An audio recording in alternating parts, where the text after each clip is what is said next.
Welcome back to the Changemaker Podcast. I'm your host, Deke Copenhaver. My guest today is Bob Crawford. Bob plays the upright bass guitar, and violin for the Grammy-nominated Americana band, the Avett Brothers. The group was the subject of the 2016 HBO documentary, May It Last, A Portrait of the Avett Brothers, directed by Judd Apatow, which also chronicles the Crawford's daughter Hallie's treatment for and rehabilitation from brain cancer.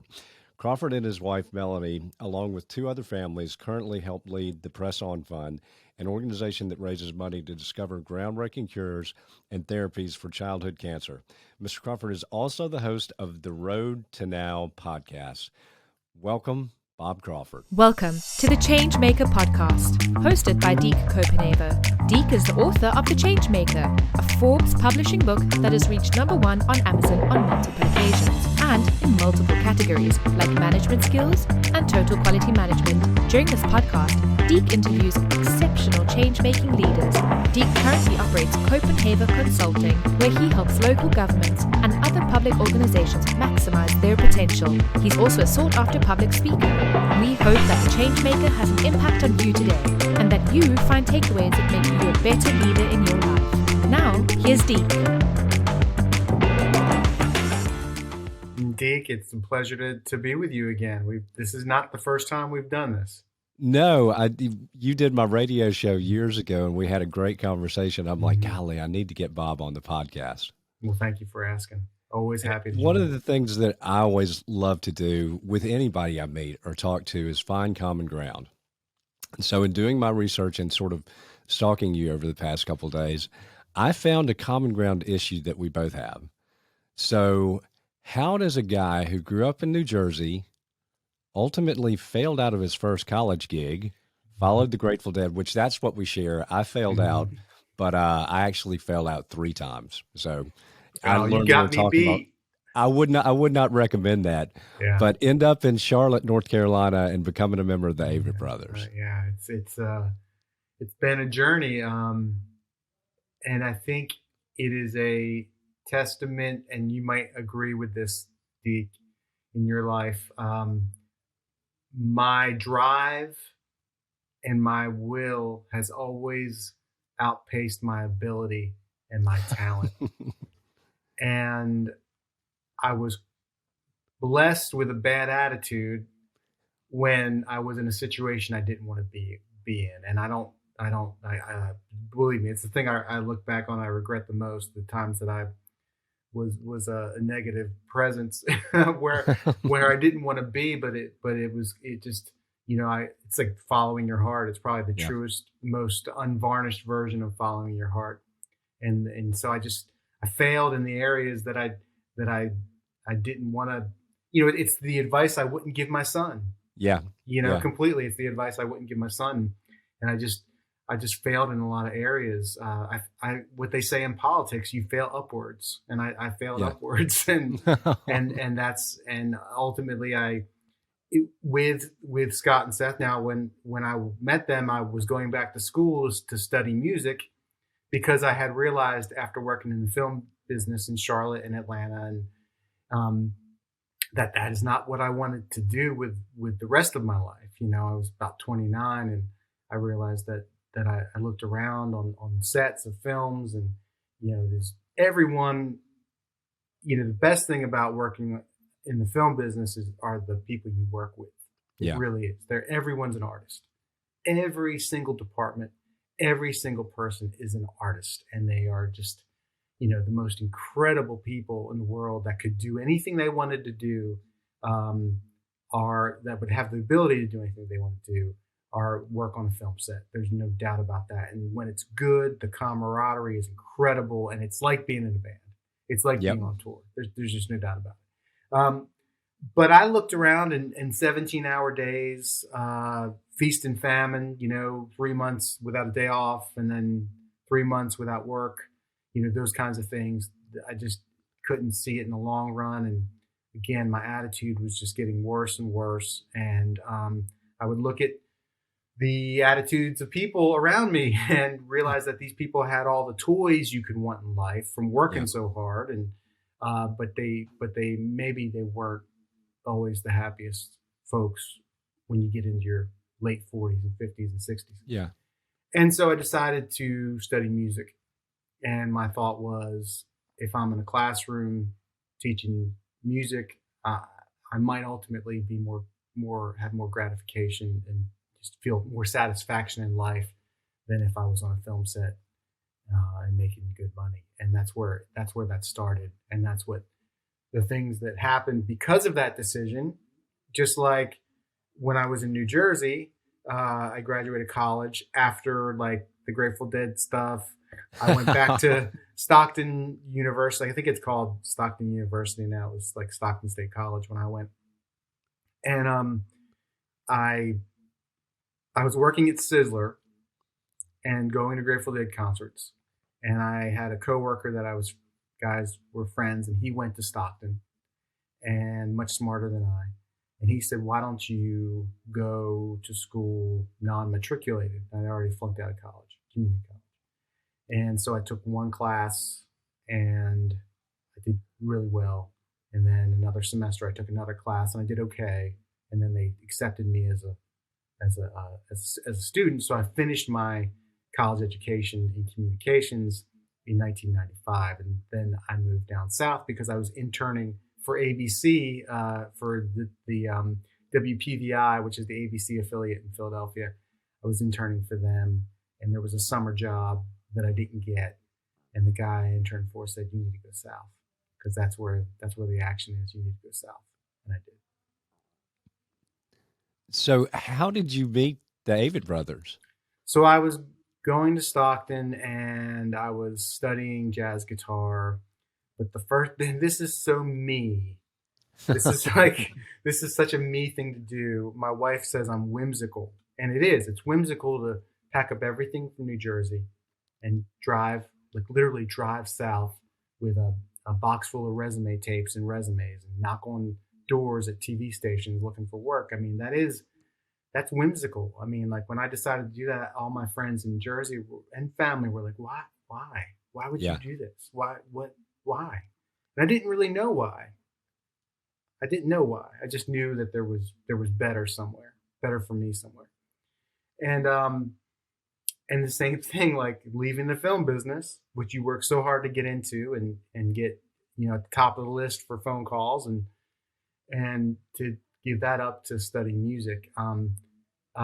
So I gave that up to study music. And so the first day of classes is a jazz guitar major.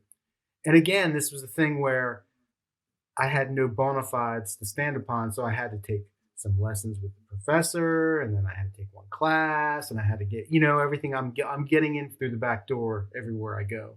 Yeah. And so I get in and, I'm going to study jazz guitar. I'm going to study music theory. And then on the first day of classes, on a whim, I go to a music store with a friend of mine and I buy an upright bass, and I had no reason to do that. That made no sense.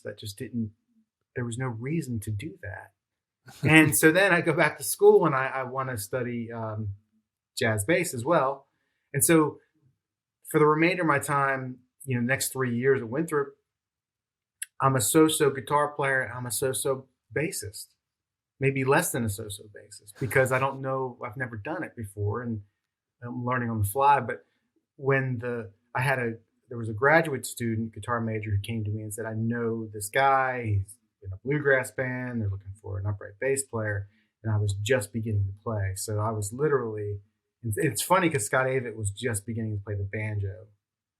So we were literally just, just right ahead. We were it was a mess. It was really a mess. Like at one point we're both working at this learning center and he's teaching some banjo lessons and I'm teaching some bass lessons. And we're literally one step ahead of our students, one lesson ahead of our students. And I would have these 15-year-old kids come in who were fans of Jaco Pastorius who I got nothing for you. I got nothing for you. I can't help you. There's somebody else out there that can, but I'm not the guy.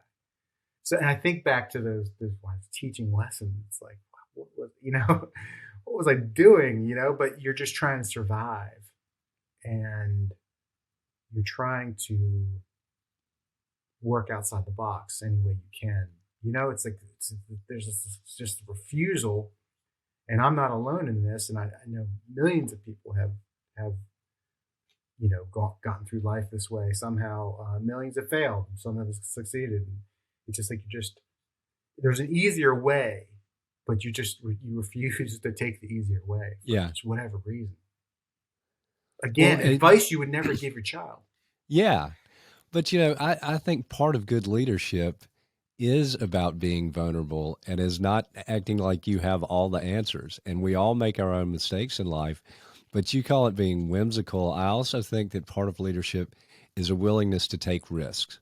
Mm-hmm. And at times when you take a risk, you're going to have people, friends and family, oftentimes tell you, you're an idiot. You're crazy to do this.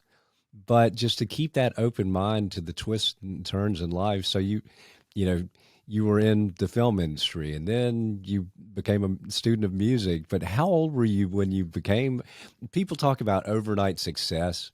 And I'm like, that doesn't happen that often in the entertainment business or any other business.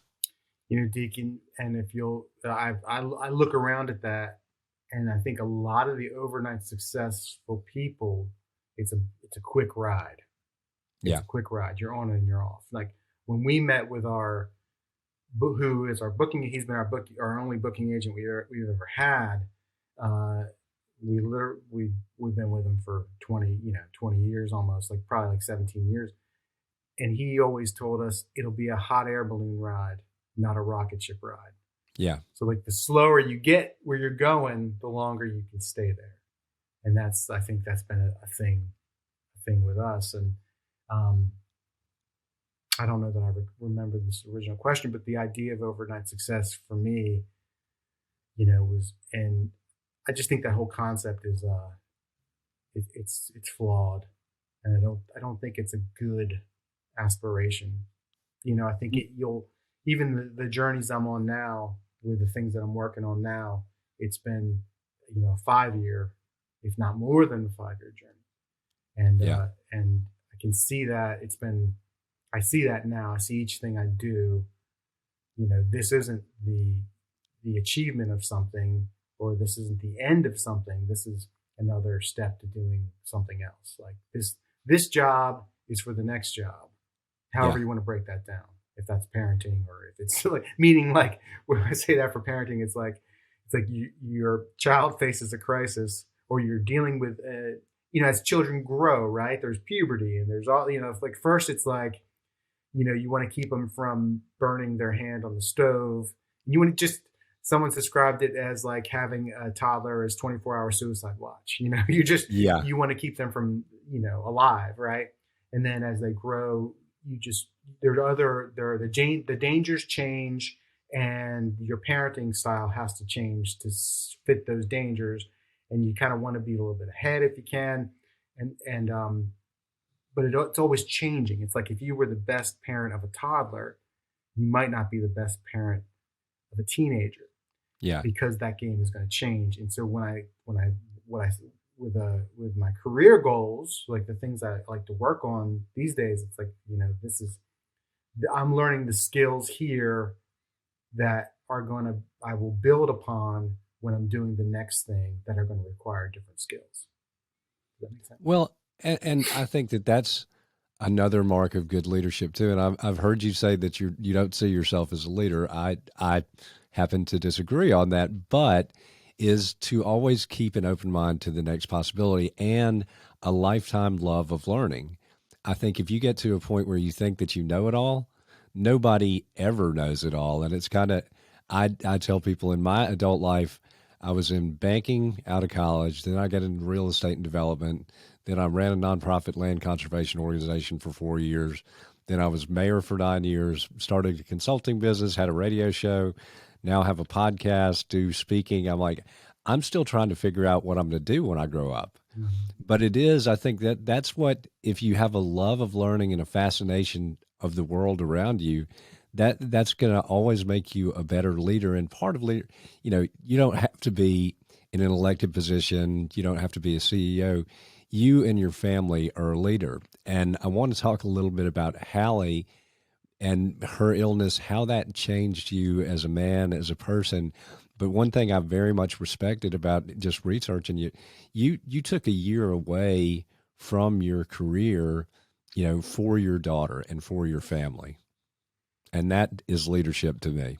Yeah, I didn't want to. I wish there was another way. It was kind of the option when there were no other options. Yeah. It was how the pandemic hit, and we were all like, in March of 2020, we're like, well, we'll take 3 weeks off and we'll come back to this. I think initially that was kind of where, my head was, and then we just realized that this was not going to get fixed. Yeah. This was not going to get fixed, and there was just, I couldn't do it. Yeah, I didn't want to do it. I had to be with my family needed me. I absolutely had to be there, and I wanted to be there, and I would have been miserable if I wasn't there. So yeah, I took that time off, and that's a testament to a lot of ways with the people who supported me, like the band, where Scott and Seth were, like, you got a job, and the band supported me and my wife. And that's it's one of the things that so many families don't have. It's funny. I just thought about this recently, like this idea of paid family leave and the failure of the Democrats to sell this for the American people. You just go on GoFundMe and look at all those families who have kids who have cancer, who are asking for help, who need financial support. Sure, it helps out when you have your first child. Both parents can be there for 6 weeks, 2 months, whatever it is, to get settled in, change your life. Great for the baby, great for the parents, great for the family. But there's another side to this, and St. Jude, they provide a lot. They provide all they can, but St. Jude can't pay your mortgage at home while you're while you're there. No one offers what St. Jude offers, but they don't offer all of it. And so the idea of that being, it's great, and GoFundMe is great. I'm always helping with people on GoFundMe and then like sharing it on social media because it's so important. But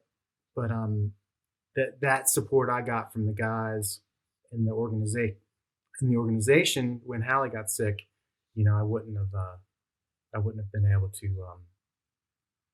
I would have lost my job, and we would have, then you just have to work. The saddest thing at St. Jude or any cancer hospital is when you see a parent there by themselves. Like, well, with COVID, it's only been one parent allowed, but when you see a parent there by themselves with a child with cancer, and often with a second child in tow, that's heartbreaking. And so to have, 2 caregivers there and not having to work was a great blessing. Yeah. Well, one of the things that I talk about with leadership as well, it's important for leaders to develop a culture.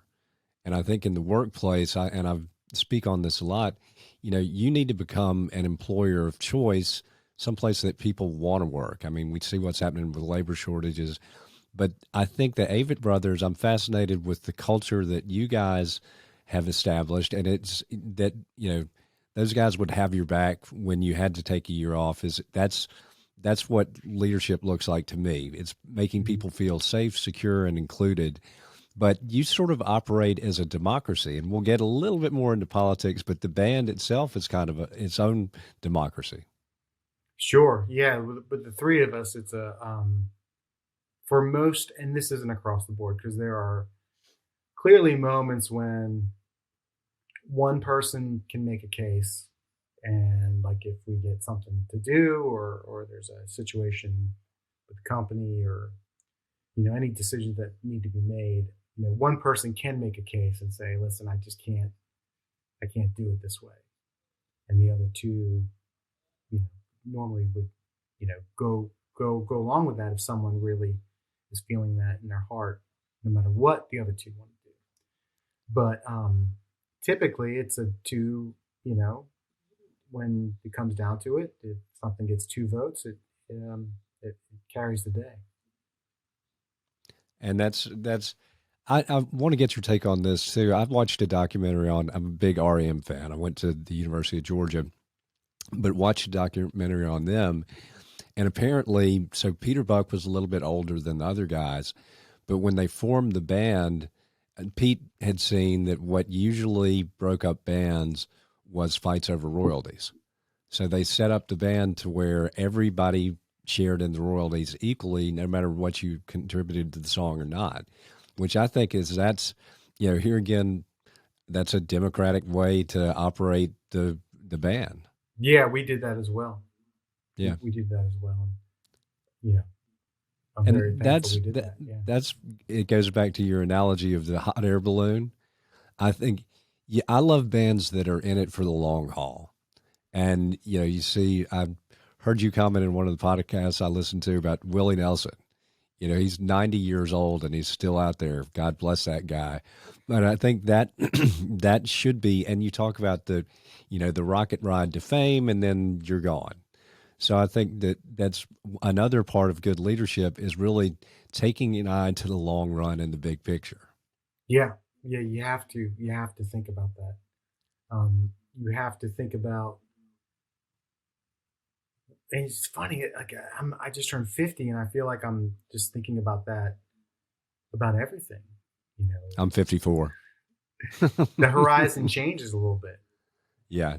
And it just, you're always thinking out 5 years, 10 years, our schedule's booked for 2022. We're talking about 2023. Yeah. And that's, and it's funny because we are at a time of unknowable circumstances. We don't know what with COVID. We still don't know.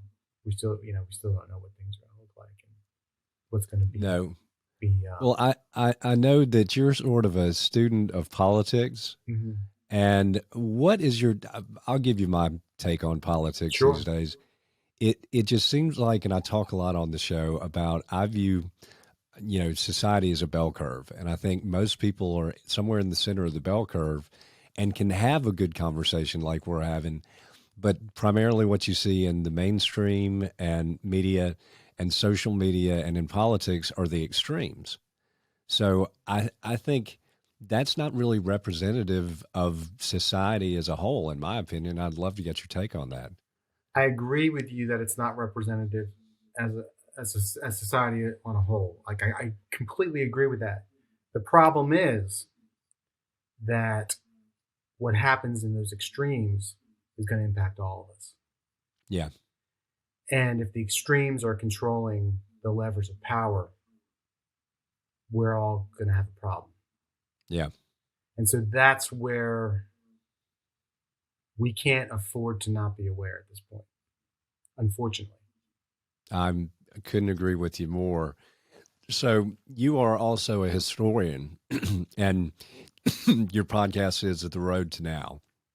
And I was thinking in researching and on you that, the old saying that those who don't learn from history are doomed to repeat it. Mm. But it's amazing to me how many people don't know history these days. Or I saw a comment that you made about a civics class in high school that you loved. Mm. We don't teach civics anymore.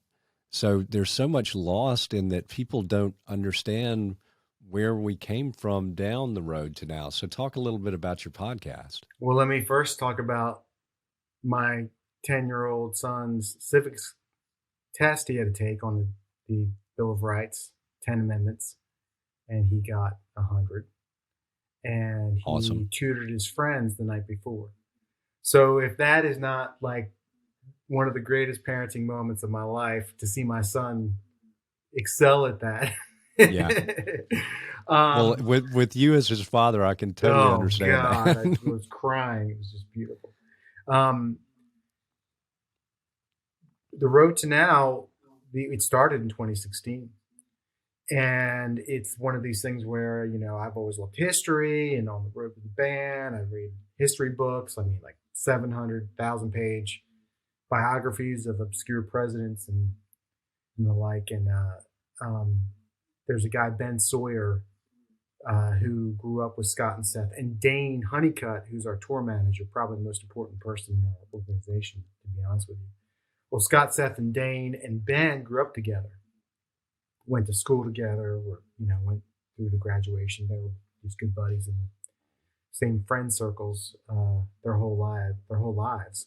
I think that's another mark of the success of our band, is because we're so rooted in this family atmosphere. But so Dane would always say, you need to meet Ben. You need to meet Ben. Ben got his PhD at Michigan, and then was a Fulbright scholar and is an expert in Russian history. He's a doctor, Dr. Ben Sawyer, and he's currently a lecturer, history lecturer at Middle Tennessee State University.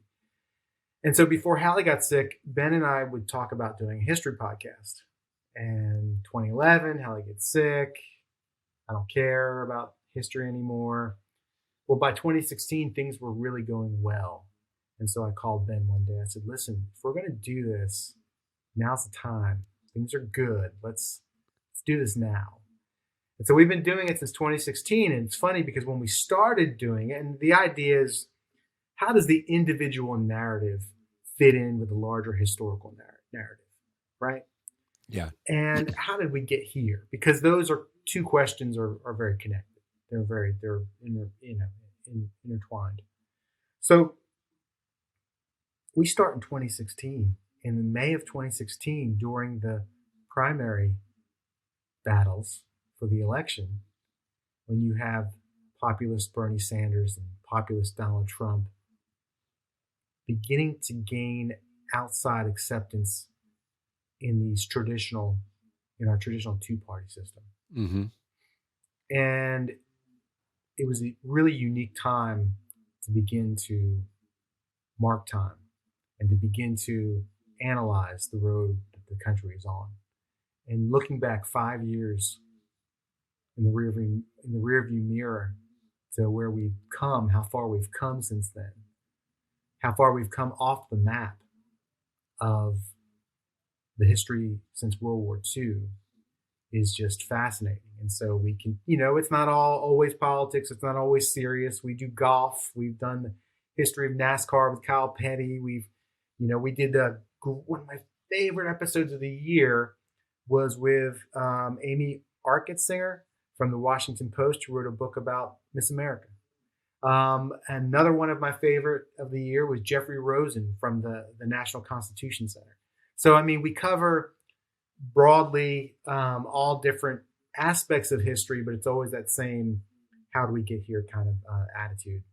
And it's also great to, historians, I really feel for historians. Let me say, last year, I earned my master's in history, which was a journey. Congratulations. Thank you. It was the end of another 5-year journey of doing that. But I would always criticize the academy because historians, they're doing this great work and this great research, and no one cares but other historians. Yeah. No one cares but the men and women who go to the conference. Yep. It's not making a dent. We're not changing the way, like you say, it comes back to that primary education. And we're not, anybody who thinks that the view of history doesn't change over time is wrong. It does change over time. And it's funny because you'll notice certain presidents come back into vogue at certain times. Mm-hmm. In 2004, John Adams, David McCullough resurrected John Adams. Yeah. And he's much revered, and there's a lot of attention given to Andrew Jackson during the Trump presidency, and General Grant, President Grant got some new treatments over the past couple of years. And it's not like people are making up new stuff. It's just that we read the historical documents in light of new information. Up until the 1960s, we didn't really care about African history or women's history. And as those disciplines have gotten, deeper and more intense scrutiny, we can view this whole thing, this whole argument over 1619 versus 1776. We need to view them together. We need to hold them.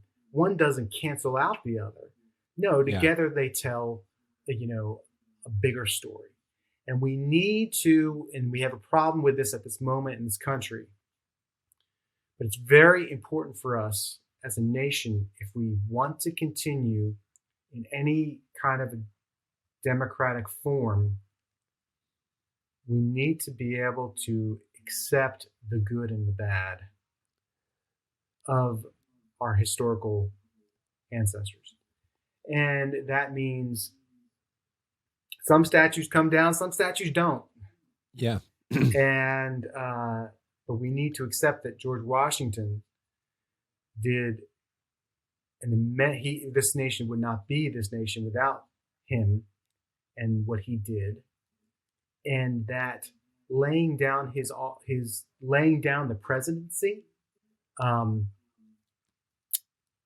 willingly after 2 terms was the greatest act, and laying down his sword after the Revolutionary War. Those 2 acts were two of the greatest acts in human history, in the drama of humanity and nations and states and fiefdoms. I mean, those 2 acts by that man were, we need to forever be grateful to him for doing those things. He also had slaves. He also broke his own laws to try to get, only judge, one of his slaves that escaped. He went to incredible, he went through a lot of machinations to try to get her back. He never did, but even, breaking the fugitive slave law of the time. So I mean, do we condemn him for that? We pointed it out. We do condemn. We condemn that, but we don't condemn the whole picture. No, and that's, it's concerning to me when people, because of the scrutiny these days, nobody's perfect. You and I both share a strong faith. We're both Christians, but I'm flesh and blood. I'm human. I'm sinful, and if somebody now, because it's become so much more intense since I was in office, I don't know that I'd want to put myself through the scrutiny again. And so, but I'm touching on George Washington, but he was, that walking away from power had a major influence on me. He was the American Cincinnatus. Exactly. And I thought after 9 years in office, people said, well, why don't you run for higher office? I said, because that was never about what it was about for me. It was about serving my community. It was not about politics. But yeah, so George Washington's action had a strong impact on me. But you guys recently had a song that sort of talks about American history, and I think there might have been some controversy over it, over We Americans. I gotta say, if over all of our songs, I don't know why that one would be controversial. No, I've listened to it again yesterday, and I'm like, it sounds like a prayer to me. Yeah, I think if you listen to how and this is my take, not anybody else's take, but if you listen to how the verses line up and the choruses line up, it kind of the ultimate thing is not about the North or the South. I don't think anything's wrong with condemning slavery. No, pointing out that it happened. Yeah. Like, it happened. Are there racists in the North? Have there always been? Yes, there are. There always have been. Being against slavery, there you had abolitionists who were the radical. They were radically against slavery, often under the idea of goes against God. But then you had Northern businessmen who slavery suited in some ways, sometimes, or their desire to remove slavery was an economic desire. Yeah. So then you had people in the South who didn't own plantations, didn't own slaves, and could care less. Yeah. But to condemn slavery or to condemn a song because it points out the truth that is undeniable. Yeah. When I was getting my master's, we took a survey of history, different surveys of history. We got to the Civil War. First day, and this is Arizona State University online, first day of the Civil War section, the professor says, Civil War is about slavery. That's it. That's it. Full stop. The Civil War was fought over slavery. It wasn't about states' rights. It was states' rights to own slaves, so people could own slaves, their property. So, but getting back to the aspect of the song itself, I believe, and I can't quote it here, but to me, listening to it, and the more I listen to it, it's actually we stand before God. Yes. And we're united through God and in our faith and in our love for each other. And that should be the final word on our idea. And that doesn't mean that we are a theocracy in this country, or we should not be a theocracy in this country at all. But it means that as individuals and the way we treat other individuals, we stand before God. Well, and I've never viewed things through a political lens, but I share with people, I'm like, I'm a Christian. I don't begrudge anybody else their faith. But in the Bible, we are commanded to love our neighbor as ourselves. And that doesn't say your black neighbor, your white neighbor, your rich neighbor, your poor neighbor, Latino neighbor. It's a command, not a request. And we're all neighbors. And I think if we have that mindset, that's probably the best way to look at it. If we can, it's not easy. It's impossible. Yeah. That's what we try. But that's a good bar to shoot for. Yeah. That's what we have to shoot for. Recognizing that, it's like the gospel to me is about the upside down kingdom.